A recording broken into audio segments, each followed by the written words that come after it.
Hello there. Just checking on my phone. Last time I know I had some comments and I couldn't see them. So hopefully we can make this happen today.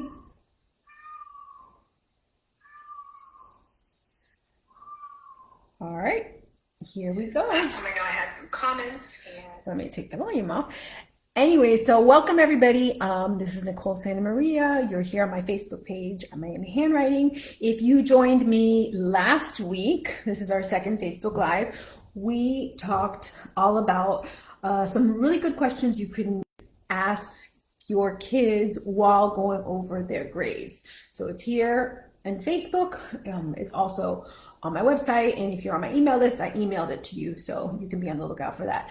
Today, we are talking all about agendas. So I told you that what we're going to talk about on Tuesdays is going to be coming from questions that I get asked.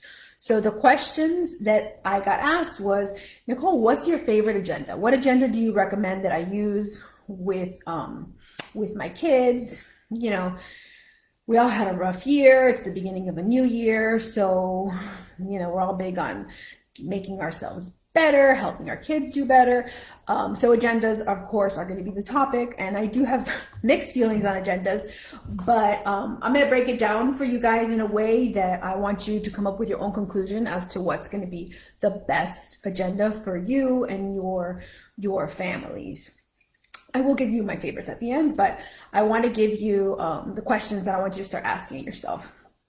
So when you're thinking about getting an agenda for your child, I'm going to assume that this is independent of what they're teaching at school. This is a parenting project you want to take on with your kids. And agendas are used with our kids as young as kindergarten, right? The minute they get to school, they get that agenda.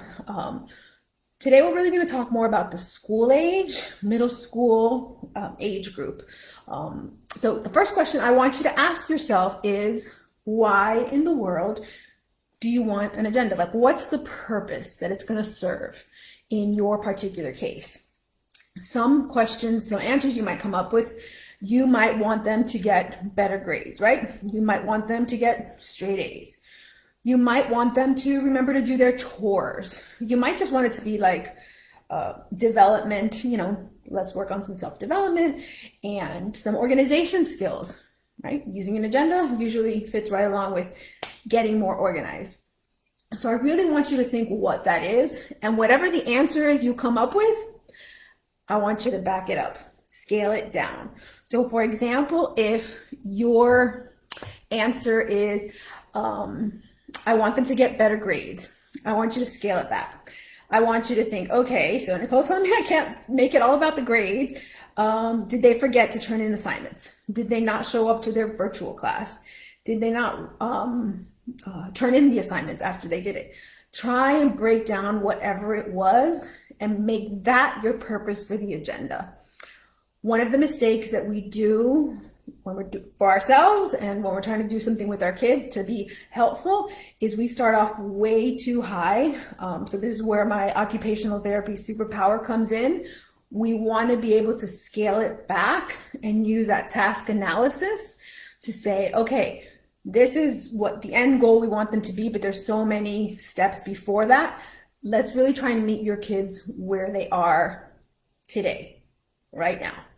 I don't want to give only school examples, so I'm going to give another example. If you want to do it for some kind of chores or something, right? Maybe it's taking the dog for a walk. So let's not make it, well, I want him to use the agenda so he can plan his day and make sure he has time to do his chores and take the dog for a walk every day. We might need to back it up. If he's not taking the dog for a walk at all, we might need to back it up, that he'll check in with you as to what chores does he have for the day. Obviously, our end goal is for them to be independent, but again, we need to back it up and start where they are right now. Second question is, how are we going to really keep them accountable, right? And by accountability, I mean, how are we going to keep them successful, right? I posted something about creating more wins for our kids, right? So us parents, we have these great ideas, and a lot of times we're like, okay, this is what we want you to do, and we feed it to them on a platter, but we really forget to sit there with them and spend the time for them to be successful at it. So before you think about what kind of agenda do I want to buy my child, think about, what am I available for, right? Am I available for daily check-ins? Am I available to do the thing with my child? Am I not available at all? You have to be realistic, right? Am I thinking, well, this is something they should know how to do already, right? So you need to have like a little check-in with yourself, because whatever we're going to hand off to our kiddos, we want them to do it in a way that they're going to be successful with it. One of the ways that I really like to talk to parents and even teachers is get to know where your child is at. So last week I talked about a resource. Today I was able to put it in the link already. It's an Executive Function Foundations guide. And the way I want you to use it, it's free, you can just download it and get it, is I want you to read the descriptions and start thinking, where is my child, which one of these is my child really good at? And which one of these do we need to help develop?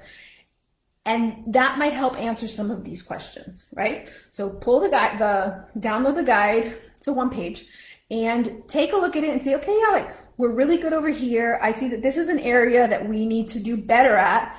So use the guide to kind of just familiarize yourself, and then go back and ask yourself the questions. What's my purpose, right?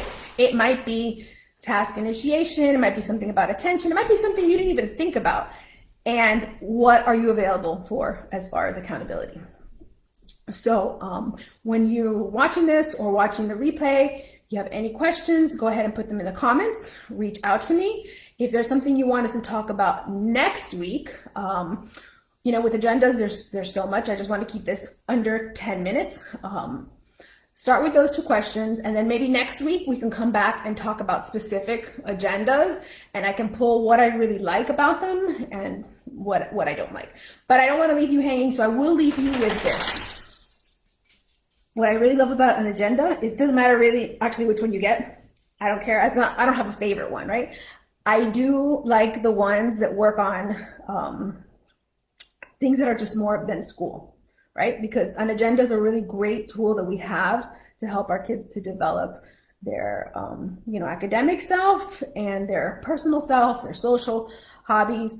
So but that accountability piece, especially in the beginning, even for a middle school child, is really big, because remember, we want them to be successful with it. So that's, I guess, part one on agendas. So we'll be back here next week at noon, and unless something else comes up this week, we'll pull specific agendas and which are my favorite and which ones I use with clients, and I'll share those with you. Don't forget to grab the free page that's in the link below, and I will see you guys next week.